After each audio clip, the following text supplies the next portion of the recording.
Kampo ni Naoya Inoue umapila patungkol nga po sa pagpapawalang bisa ng kanyang mga titulong hinahawakan dahil hindi daw siya lumalaban sa bansang Amerika.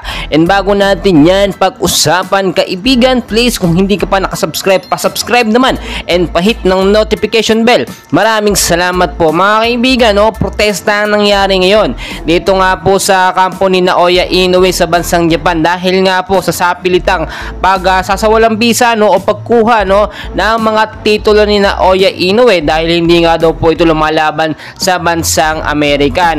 Ang punto naman po kasi dyan ni Naoya Inoue mga kaibigan, wala namang binibigay na kalaban sa kanila sa Amerika, bagkos lahat ng kanyang nakakalaban ay pumapabor naman daw na sa bansang Japan lumaban. Doon nakita natin ilang mga Pilipino boxer na rin ang lumaban sa Japan at nakatapat itong si Inoue, si Nonito Donaire nga, tapos itong si Marlon Tapales, at hindi naman daw talaga yan sinabi na sa Japan or sa Amerika mangyayaring laban, bagkos kung pumirma itong mga kalaban ni Inoue na sa Japan mangyayaring laban. Ngayon inaapila po ng kampo ni Naoya Inoue na hindi daw pwedeng basta-basta tanggalin yung mga titulong kanyang hinahawakan dahil nakatatak na po yan sa bansang Japan. Magkakagulo po kasi pagka gayon ang ginawa. Kung gusto daw po ng Amerika na ilaban si Naoya Inoue sa bansang Amerika, din ngayon magbigay sila ng kalaban.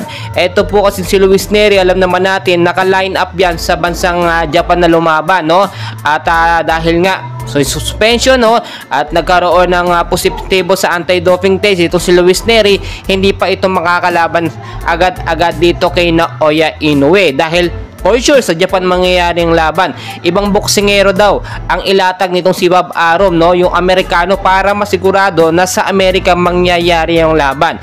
Pero yung sinasabing pagpapawalang bisa ng mga titulo ni Inoue, at lahat po yan kumakalat yan sa social media, nakita natin yan, yung mga titulo daw babaklasin itong World Boxing Organization at itong WBO nga po, Kung makikita nyo, hindi pwede yun mga kaibigan, Dapat maglaan na boksingerong Amerikano lalaban dito kay Inoue before nila tanggalin yung mga titulo. Mga kaibigan, ang sinasabi dito, title belt, yung 4 na title belt na hawak ni Inoue, nakatatak na yun sa kanya. Maraming proseso yun bago ipawalang bisa mga kaibigan. Kaya naman, kapag susubukan pa rin ang kampo ni Bob Arum, itong top CEO boxing promoter, mababaliwala lang din daw. Kaya naman sa mga susunod na laban nga po ni Naoya Inoue, asahan po natin talagang magkakaroon na ng laban sa bansang Amerika para hindi naman din mapahiya ang pride o pahalimo ng Japan na si Naoya Inoue. Sa kabilang banda naman ng ating pambatot kababayan na si Casimero Angas ng Pinas